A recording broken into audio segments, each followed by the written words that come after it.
أَلَمْ تَرَ أَنَّ اللَّهَ يُزْجِي سَحَابًا ثُمَّ يُؤَلِّفُ بَيْنَهُ ثُمَّ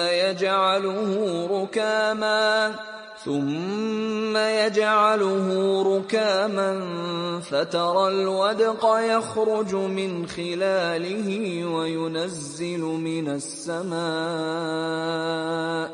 وَيُنَزِّلُ مِنَ السَّمَاءِ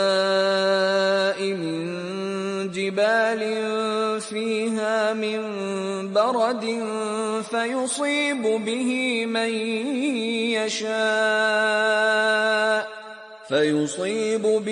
مَن يَشَاءُ وَيَصْرِفُهُ عَن مَّن يَشَاءُ يَكَادُ سَنَا بَرْقِهِ يَذْهَبُ بِالْأَبْصَارِ